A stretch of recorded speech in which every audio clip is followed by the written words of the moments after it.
Hello दोस्तों, इस video के अंदर हम order 11 and section 30 of CPC का ओवरव्यू लेंगे। मतलब कि एक हम समझेंगे कि क्या इसके अंदर दिया गया है। पूरे बेरेट को रीड नहीं करेंगे लेकिन हम वैसे इसको समझेंगे। अब देखिए, जो ऑर्डर 11 या सेक्शन 30 है वो बात करता है डिस्कवरी के बारे में। मतलब कि हमने इसके बारे में पहले भी डिस्कस कर रखा है, जहां पे हमने इंट्रोगेटरीज क्या होती हैं, कैसे वो हम दे सकते हैं, वो सब चीजें हम डिस्कस कर चुके हैं। लेकिन यहाँ पे फिर भी हम डिस्कस करते हैं। अब देखिए, डिस्कवरी दो चीजों की होती है, या तो डिस्कवरी ऑफ फैक्ट्स होते हैं या फिर डिस्कवरी ऑफ डॉक्यूमेंट्स होते हैं। अब देखिए, इसकी जरूरत क्या होती है। जब कोर्ट के अंदर केस चलता है तो उससे पहले, ट्रायल स्टार्ट होने से पहले, इश्यूज फ्रेम होने के बाद कुछ ऐसी चीजें होती हैं जो दोनों पार्टीज को पता होनी चाहिए, या कुछ ऐसे डॉक्यूमेंट्स होते हैं जो दोनों पार्टीज के नॉलेज में होने चाहिए। तो वो जो इंफॉर्मेशन है, मतलब जो एक पार्टी के पास है लेकिन दूसरी पार्टी चाह रही है कि उसके पास भी हो, तो वो इंफॉर्मेशन वो कैसे गेन करेगी? तो वो इन्हीं इंट्रोगेटरीज के थ्रू गेन करती है। इंट्रोगेटरीज मतलब set of questions which one party ask from another party. एक सेट ऑफ क्वेश्चंस होते हैं जो एक पार्टी दूसरी पार्टी को लिख के देती है, जिनके जवाब में वो उनको उसके आंसर देती है, जिससे कि जो इंफॉर्मेशन ये पहली पार्टी लेना चाह रही थी वो इंफॉर्मेशन उसको मिल जाएगी। अब ऐसा नहीं है कि ये क्वेश्चंस कुछ भी हो सकते हैं, इररेलेवेंट क्वेश्चंस नहीं पूछे जाएंगे, और कुछ क्वेश्चंस ऐसे हैं जो अलाउड नहीं है। सेम बात डॉक्यूमेंट्स के ऊपर एप्लीकेबल होती है। अब डॉक्यूमेंट्स तो ऐसी चीज है, मुझे क्या पता कि दूसरी पार्टी के पास क्या डॉक्यूमेंट्स है। इसलिए जब डॉक्यूमेंट्स मांगे जाते हैं इस तरीके से, उसमें एफिडेविट फाइल नहीं किया जाता। मुझे क्या पता उसके पास क्या डॉक्यूमेंट्स है। तो देखिए क्या होता है कि जब जो इश्यूज होते हैं वो सेटल हो जाते हैं। After settlement of issues, party may require information from adversary party. जो भी एडवर्सरी पार्टी कोई भी हो सकती है, चाहे प्लेंटिफ के लिए डिफेंडेंट है, डिफेंडेंट के लिए पार्टी है, ठीक है, उसको कुछ इंफॉर्मेशन चाहिए अपोजिट पार्टी से, एडवर्सरी पार्टी से। Set of questions are allowed. तो अब इन पार्टी को, चाहे वो प्लेंटिफ हो चाहे वो डिफेंडेड हो, इनको एक सेट ऑफ क्वेश्चंस अलाउड होते हैं जिनको हम क्या बोलते हैं, इंट्रोगेटरीज बोलते हैं। ठीक है, the other party answers on oath. अब जब दूसरी पार्टी उसका आंसर देती है तो ऐसे ही आंसर नहीं देती, वो कैसे देती है, ओथ के ऊपर उसका आंसर देती है। ओथ के ऊपर आंसर देते हैं, क्योंकि अगर कोई इसने गलत बात बोली तो उसके अगेंस्ट उसको हम कह सके कि इसने ओथ पे बोला था। और आपको पता है कि ओथ पे बोलने पे क्या होता है, इसी को हम क्या बोलते हैं, डिस्कवरी ऑफ फैक्ट्स बोलते हैं, कि जब हमने उससे कोई इंफॉर्मेशन निकाली। तो सेम चीज अगर डॉक्यूमेंट्स के ऊपर एप्लीकेबल हो कि भाई उसके पोजीशन के अंदर कोई डॉक्यूमेंट्स है और हम जानना चाहते हैं कि उसके पास क्या क्या डॉक्यूमेंट्स हैं, तो हम सेम चीज एप्लीकेबल करते हैं। उसको हम क्या बोल देते हैं, डिस्कवरी ऑफ डॉक्यूमेंट्स। क्या बोलते हैं, डिस्कवरी ऑफ डॉक्यूमेंट्स। अब हर एक तरीके के डॉक्यूमेंट्स हम उससे ले नहीं सकते भाई। कुछ डॉक्यूमेंट्स ऐसे होते हैं जो उसके एविडेंस के तौर पर काम करते हैं, तो अगर वो भी हम ले लेंगे तो फिर वो चीज को प्रूव कैसे करेगा। तो ऐसे जो उसके एविडेंसेस है वो हम नहीं ले सकते। तो नो एविडेंस टू प्रोड्यूस। हम उससे ये नहीं बोल सकते कि भाई जो तेरे पास एविडेंसेस क्या क्या है ये प्रोड्यूस कर, ऐसी चीज नहीं मांगेंगे उससे हम। प्रिविलेज डॉक्यूमेंट्स नहीं मांगेंगे। तो जो एविडेंस है वो भी एक तरीके का प्रिविलेज डॉक्यूमेंट्स है जो उसके पास एज एविडेंस डॉक्यूमेंट्स है। या फिर मान लीजिए क्लाइंट और उसके जो एडवोकेट के बीच में कोई बातें हुई डॉक्यूमेंट्स के थ्रू, वो चीजें भी क्या है, प्रिविलेज डॉक्यूमेंट्स है। तो ऐसे डॉक्यूमेंट्स जो है वो अलाउड नहीं होंगे मांगने के लिए। जब हम डिस्कवरी करेंगे तो हम ऐसे डॉक्यूमेंट्स की डिस्कवरी नहीं कर सकते। ऐसी अगर वो बोलता है, एडवर्सरी पार्टी मेरे से बोलती है कि ये जो मेरे से डॉक्यूमेंट्स मांग रहा है, कैसे मांग रहा है, ऑपरेसिव डिस्कवरी कर रहा है, तो अगर वो ऑपरेसिव डिस्कवरी का ऑब्जेक्शन लेते हैं तो वहां पे भी वो अलाउड नहीं होता। तो इस तरीके से कौन कौन से डॉक्यूमेंट्स आप ले सकते हो हमने थोड़ा सा समझा। अब देखिए क्या ऑब्जेक्ट होता है इसके पीछे, कि क्यों हम उससे इंफॉर्मेशन, मतलब कि कोई फैक्ट्स जान रहे हैं या फिर हम क्यों उसके कोई डॉक्यूमेंट्स देख रहे हैं। पहले हम देखते हैं इसका ऑब्जेक्टिव क्या है, फैक्ट्स जानने का। डिस्कवरी ऑफ फैक्ट्स का ऑब्जेक्टिव क्या है? पहला ऑब्जेक्टिव होता है to know the nature of the case, कि भाई केस का नेचर क्या है, केस किस तरीके का केस है। पहला ऑब्जेक्टिव ये है जानने का। दूसरा, अपने केस को सपोर्ट करने के लिए मुझे इंफॉर्मेशन मिलेगी तो मेरा केस सपोर्ट होगा। कैसे सपोर्ट होगा मेरे केस को? एक तो डायरेक्टली होगा, मान लीजिए उसने किसी चीज का एडमिशन कर लिया जो कि उसी के अगेंस्ट चला गया, जो बात वो बोल रहा था, इस तरीके से डायरेक्टली सपोर्ट हो गया। इनडायरेक्टली सपोर्ट हो जाता है कि भाई मेरे को कई चीजें ऐसी पता चल गई जिससे कि मैं उसका केस जो है वो डिस्ट्रॉय कर सकूंगा। तो इस तरीके से मेरे कुछ जो ऑब्जेक्टिव्स होते हैं वो फुलफिल हो जाते हैं, जिसकी वजह से मैं फैक्ट्स को जानना चाहता हूं। वैसे तो ये चीजें अगर आप कोर्ट की रेगुलर प्रोसीडिंग्स में देखोगे तो बहुत कम यूज होती हैं, इतना देखने को नहीं मिलती आजकल। और ये जो बात मैं बता रहा हूं ये हमारे ऑर्डर 30 के रूल 1 to 11 के अंदर कवर हो रखी है। अब देखिए कौन सी पार्टी किससे मांगेगी, मतलब ये जो डिस्कवरी करेगी फैक्ट्स का डॉक्यूमेंट्स का, कौन सी पार्टी करेगी? प्लेंटिफ डिफेंडेंट से कर सकता है और डिफेंडेंट प्लेंटिफ से कर सकता है, ये तो हमें समझ आ गया। लेकिन कुछ एक्सेप्शनल केसेस के अंदर जहां पे कोर्ट को ठीक लगता है वहां पे जो प्लेंटिफ होता है अपने को प्लेंटिफ से भी इंट्रोगेटरीज के थ्रू डिस्कवरी ऑफ फैक्ट्स या डिस्कवरी ऑफ डॉक्यूमेंट कर सकता है। ऐसे ही डिफेंडेंट भी अपने को डिफेंडेंट से डिस्कवरी ऑफ फैक्ट्स या डिस्कवरी ऑफ डॉक्यूमेंट्स कर सकता है। और जब ये हम करते हैं तो इसके अंदर फॉर्म नंबर 1 और 2 यूज होता है अपेंडिक्स सी का, और साथ में एफिडेविट लगता है फॉर्म नंबर 3 के अंदर। मतलब इसको आप थोड़ा मॉडिफाई कर सकते हो अपने हिसाब से, जो भी चीजें आपने पूछनी है। फॉर्मेट जो है वो ये वाला यूज होता है जब आप इनको यूज करते हो। तो अब देखिए जो डिस्कवरी ऑफ डॉक्यूमेंट्स है उसका ऑब्जेक्टिव क्या होता है? Disclosure on oath all material documents, कि भाई जो भी मटेरियल डॉक्यूमेंट्स है उसको ओथ के ऊपर ले आओ, कि भाई आप ओथ करके उसको ले आओ। और साथ में अगर मान लीजिए कोई ऐसे डॉक्यूमेंट्स आप लेके आते हो जो फॉल्स हैं, आप क्योंकि उसको ओथ के ऊपर लेके आए हो तो फिर क्या होगा, आपको पेनल्टी फेस करनी पड़ेगी। तो इससे एक तो ऑब्जेक्टिव ये है कि आप गलत चीज लेके आ रहे हो। दूसरी बात, stop protracted inquiry about the position of document. Protracted inquiry मतलब कि बहुत लंबी चलने वाली इंक्वायरी, कि भाई किसके पास ये डॉक्यूमेंट्स है, तो उससे वो प्रॉब्लम सॉल्व हो जाएगी इसके थ्रू, डिस्कवरी ऑफ डॉक्यूमेंट्स के थ्रू। दूसरी बात, जब डिस्कवरी ऑफ डॉक्यूमेंट किया जाता है तो 2 कंडीशंस पूरी करनी होती है। एक तो जो डॉक्यूमेंट्स आप मांग रहे हो वो क्या हो, नेसेसरी फॉर फेयर डिस्पोजल, कि भाई जो केस है उसको डिस्पोज करने के लिए नेसेसरी हो। दूसरी बात कि उससे कॉस्ट जो है वो सेव हो जाए। वैसे भी ये पूरे इसका पर्पस ही यही है कि कॉस्ट सेव हो, टाइम सेव हो, क्योंकि अगर ये चीजें नहीं पता चलेंगी तो प्रोसीडिंग्स बहुत लंबी चलेंगी। इससे एक इसका ये मेन ऑब्जेक्टिव है। अब देखिए मान लीजिए मैंने उससे पूछा, मैंने इंट्रोगेटरीज के थ्रू कोई फैक्ट्स पूछे या मैंने कोई डॉक्यूमेंट्स पूछे। अब मान लीजिए वो नहीं उसका रिप्लाई करता या नहीं देता ओथ के ऊपर, तो उसके कॉन्सिक्वेंसेस क्या होंगे, ये रूल 21 के अंदर दिए गए हैं। प्लेंटिफ, अगर प्लेंटिफ ऐसा करता है तो उसका सूट जो है वो डिसमिस हो जाएगा। और अगर डिफेंडेंट ऐसा करता है तो ऐसा मान लिया जाएगा कि उसने कोई डिफेंस ही फाइल नहीं किया, जो उसने रिटर्न स्टेटमेंट फाइल किया वो माना जाएगा उसने फाइल ही नहीं की। प्लेंटिफ करेगा तो डिसमिस हो जाएगा। डिसमिस वैसे कब होता है, जब वो अपीयर नहीं होता कोर्ट के अंदर, तो यहां पे भी वही चीज मान के डिसमिस हो जाएगा। और डिफेंडेंट के केस में क्या होगा कि उसने डब्ल्यूएससी फाइल नहीं किया, तो फिर एक्स पार्टी की तरफ उस पर ऑर्डर आ जाएगा।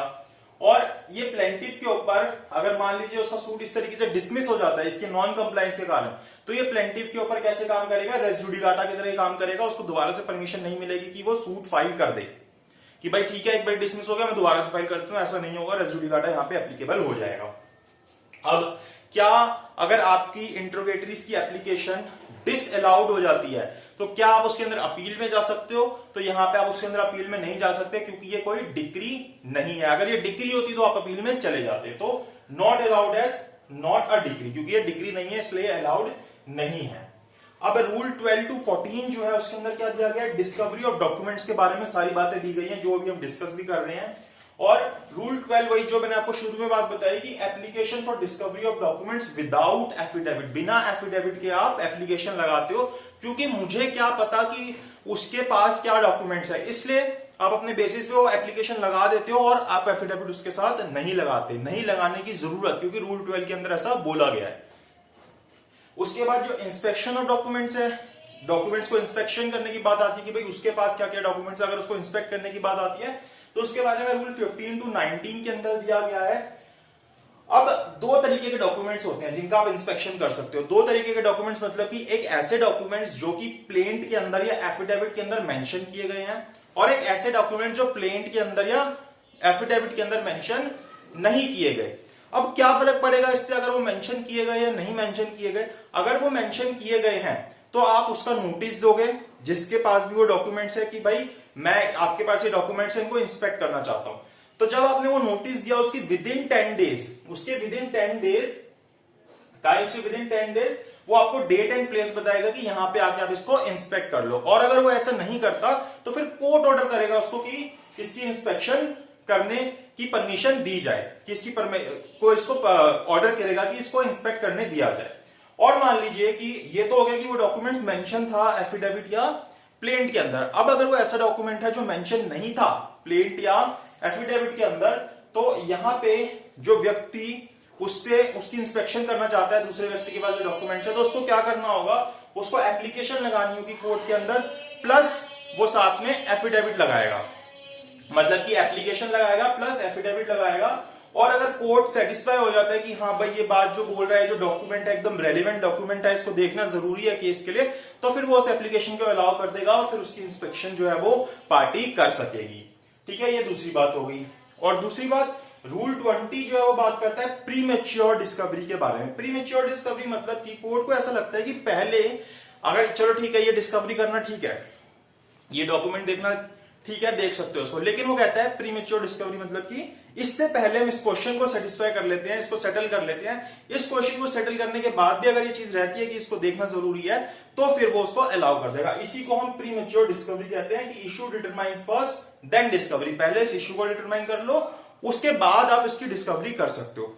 अब किस तरीके की इंट्रोगेटरीज जो हमने देखी यहाँ पे, जो डिस्कवरी ऑफ फैक्ट्स के लिए इंट्रोगेटरीज देते हैं, किस तरीके की इंट्रोगेटरीज अलाउड होती हैं, उसको मैं आपको रीड करके बताता हूं। A party may object to answer interrogatories if it is scandalous, irrelevant, malified, immaterial, privileged, etc. ये सब तो ग्राउंड हो गई किसके बेसिस पे मना कर सकता है। तो rules as to interrogatories, reading the relevant provisions of law and leading decision on the point, the following rules as to discovery of interrogatories emerge. Interrogatories may be administered in writing with the leave of the court and subject to such condition and limitation as may be prescribed by it. कि भाई इंट्रोगेटरीज कैसे होंगी, writing के अंदर होगी, जो आप administer करोगे उसको, और कोर्ट की परमिशन से दोगे उसको आप। The particulars of interrogatories proposed to be delivered should be submitted to the court, which shall be decided by the court within 7 days from filing of the application. और ये जो इंट्रोगेटरीज है, आप ये नहीं कि सीधा उसको दे दोगे, पहले वो कोर्ट में सबमिट होगी, कोर्ट विद इन 7 डेज उनको रीड करेगा और डिसाइड करेगी क्या ये रेलिवेंट है, कहीं ये स्कैंडलस तो नहीं है, या फिर कहीं प्रिविलेज चीजें तो नहीं पूछी जा रही इसके अंदर। तो फिर वो अगर उसको सही लगेगा कोर्ट को, तो वो अलाउ कर देगा कि हाँ भाई आप इसके आंसर्स दीजिए। Interrogatories may be administered either by the plaintiff to the defendant or by the defendant to the plaintiff. तो ये हमने देख लिया कि कौन किसको दे सकते हैं, पहले भी हमने डिस्कस कर लिया। Interrogatories may also be administered by one plaintiff to another plaintiff or by one defendant to another defendant. ये भी देख लिया, एक्सेप्शनल केसेस में हम ये भी कर सकते हैं।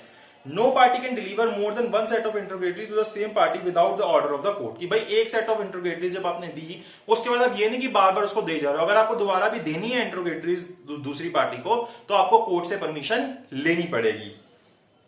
In exceptional cases, a court may allow more than one set of interrogatories to one and the same party. Exceptional cases में अलाउड कर देता है कि ठीक है और इंट्रोगेटरीज दे दो, इसके अंदर सारी बातें नहीं आ पाई थी। Generally, no leave can be granted to the plaintiff for administrating interrogatories until the written statement is filed by the defendant or the time to file the written statement has expired. तो generally जो ये इंट्रोगेटरीज file करना होता है कि भाई इंट्रोगेटरीज उससे पूछी जाए, ये कोर्ट अलाउ नहीं करता, इसकी परमिशन नहीं देता। कब? जब तक कि जो दूसरी पार्टी है वो अपना रिटर्न, मतलब प्लेंटिफ के लिए जो डिफेंडेंट है वो रिटर्न स्टेटमेंट फाइल नहीं कर देता, या फिर डिफेंडेंट का टाइम एक्सपायर नहीं हो जाता अपनी रिटर्न स्टेटमेंट फाइल करने का। Similarly no such leave can be granted to the defendant until he files a written statement. ऐसे ही डिफेंडेंट को भी परमिशन नहीं मिलेगी जब तक कि वो अपनी रिटर्न स्टेटमेंट फाइल नहीं कर देता। मतलब कि चाहे प्लेंटिफ हो चाहे डिफेंडेंट हो, डिफेंडेंट को अपनी रिटर्न स्टेटमेंट फाइल करना जरूरी है, तभी जो है इंट्रोगेटरीज फाइल हो सकती है। या फिर डिफेंडेंट का टाइम जो एक्सपायर हो गया हो रिटर्न स्टेटमेंट को देने का, तो प्लेंटिफ तब भी इंट्रोगेटरीज दे सकता है। When a party to a suit is a corporation or a body person empowered to the sue or be sued, interrogatories may be administered to an officer or member of such corporation body. मतलब कि मान लीजिए कि जो party है वो कोई company है या इस तरीके की कोई बॉडी है, तो जो भी व्यक्ति उसको एडमिनिस्टर कर रहे हैं, मतलब जो उसको कॉपरेट कर रहे हैं, जो भी चला रहे हैं उस एंटिटी को, उनको वो इंट्रोगेटरीज दी जा सकती हैं। Interrogatories and an affidavit in answer to interrogatories should be deliver to the prescribe form. Prescribe form मैंने आपको बता दिया कौन सा है। Interrogatories shall be answered by the affidavit to be filed within 10 days after the service of the interrogatories or within such period as the court may allow. तो इंट्रोगेटरीज का जो जवाब होता है वो आपको विदिन 10 डेज देना होता है, या फिर अगर उससे ज्यादा टाइम अगर कोर्ट अलाउ कर रहा है तो उतने दिन में आपको देना होता है। ठीक है। इंट्रोगेटरीज विच में नॉट बी अलाउड, तो कौन सी इंट्रोगेटरीज ऐसी होती हैं जो अलाउड नहीं होती? Interrogatories for obtaining discovery of fact which constitute exclusively the evidence of the case of his adversary. कि भाई ऐसी इंट्रोगेटरीज नहीं पूछोगे जो कि उसके एविडेंस है, अपोजिट पार्टी की जो एविडेंस है वो नहीं पूछ लोगे, इससे तो फिर उसका केस ही खत्म हो जाएगा। अगर आपको उसके एविडेंस पता चल गया तो ये चीज अलाउ नहीं होगी। Interrogatories as to any confidential and privilege communication between the party and his legal advisers. कोई भी प्रिविलेज या इस तरीके की चीजें आप नहीं पूछ सकते उससे। Interrogatories which would involve disclosure of injurious to public interest, कोई ऐसी चीज जो कि पब्लिक इंटरेस्ट को इंजरी करेगी, ऐसी चीज नहीं पूछ सकते उसके अंदर। Interrogatories which are scandalous, irrelevant और not bona fide for the purpose of the suit. इस तरीके की अगर कोई इंट्रोगेटरीज है जो स्कैंडलस है, जरूरी नहीं है, इररेलेवेंट है, तो वो नहीं पूछी जा सकती। Interrogatories which are really in the nature of cross examination, कोई ऐसी है जो क्रॉस एग्जामिनेशन की नेचर की है, तो वो नहीं पूछी जाएंगी। इंट्रोगेटरीज हम क्वेश्चन ऑफ लॉ के ऊपर नहीं पूछी जाएंगी, भाई क्वेश्चन ऑफ लॉ है उसको क्या पूछ रहा है उससे, वो तो कोर्ट डिसाइड करेगा। Interrogatories which are fishing in nature, जो कि फिशिंग इन नेचर के, फिशिंग इन नेचर मतलब कि in other word the such interrogatory must be refer to some definite and existing state of circumstances, should not be put merely on the hope of discovery. ये नहीं कि आप बस आप कोई ऐसे चीज ढूंढने के लिए भाई पूछ लेता हूं, मुझे नहीं पता, कोई इससे मतलब नहीं, मतलब पूछ लेता हूं शायद मुझे कुछ पता चल जाए, तो ये चीज अलाउड नहीं होगी, इसको हम फिशिंग करना बोलते हैं। Any interrogatories may be set aside on the ground that they have been administered unreasonably or vexatiously. Court किसी भी इंट्रोगेटरीज को रिजेक्ट कर सकता है कि भाई ये अनरीजनेबल है, विक्सेशियस है, इस ग्राउंड के ऊपर। तो ये हमारे रूल्स हैं जो कि हम जिनके थ्रू हम पूछ सकते हैं इंट्रोगेटरीज की कैसी इंट्रोगेटरीज पूछी जानी चाहिए और कौन सी इंट्रोगेटरीज नहीं पूछी जानी चाहिए। ऐसे हमारे कुछ रूल्स हैं डिस्कवरी को लेकर। वो क्या है? The general rule as to discovery of document may be summarised as under any party to a suit may apply for the court for an order directing the any other party to make discovery on oath of the document which are or were in possession or power relating to matter in the question in the suit। तो कोई भी party ऐसा कर सकती है, ये हम देख चुके हैं कि कौन डिस्कवरी ऑफ डॉक्यूमेंट्स के लिए बोल सकता है। Normally it is the description of the court to grant और रिफ्यूज डिस्कवरी ऑफ डॉक्यूमेंट्स। तो कोर्ट के ऊपर होता है कि वो अलाउ करना चाहता है या अलाउ नहीं करना चाहता। The court may exercise its power at any stage, either of its own motion or an application of any party and subject to conditions and limitation as may be prescribed by it। तो ये जरूरी नहीं है कि कोई party application लगाए, court को अगर ठीक लगता है तो सुओ मोटो भी ये चीज कर सकती है, किसी भी स्टेज के ऊपर कर सकती है। The court may either refuse or adjourn such application if it satisfies that such discovery is not necessary or not necessary in the stage of the suit make such order as think fit। अब court उसको reject भी कर सकती है अगर court को लगता है कि भाई ये जरूरी नहीं है। तो ये बातें हैं जो हमें ऑर्डर 11 और सेक्शन 30 के अंदर पता होनी चाहिए। भाई यहाँ पे पावर दी गई है कि वो ऐसा कर सकती है, यहाँ पे इसके रूल्स दे दिए गए कि किन किन रूल्स को हम यूज कर सकते हैं, क्या रूल्स यूज होंगे, क्या तरीके यूज होंगे जब इंट्रोगेटरीज दिए जाएंगे तो, या इंस्पेक्शन की जाएगी किसी डॉक्यूमेंट की। तो आई होप आपको समझ आया हो। बाकी अगर आपको डिटेल में वैसे जानना है कि ऑर्डर 11 के अंदर क्या लिखा है, सेक्शन 30 में क्या लिखा है, तो उसके अंदर हमने एक सेपरेटली वीडियोस बना रखी हैं जहां पे हमने सिर्फ बेयर के प्रोविजंस को समझा हुआ है। आई होप आपको ये बातें समझ आई हो। इस वीडियो के लिए इतना है। अगर आपको वीडियो अच्छी लगी तो लाइक कीजिएगा, शेयर कीजिएगा और चैनल को सब्सक्राइब जरूर कीजिएगा।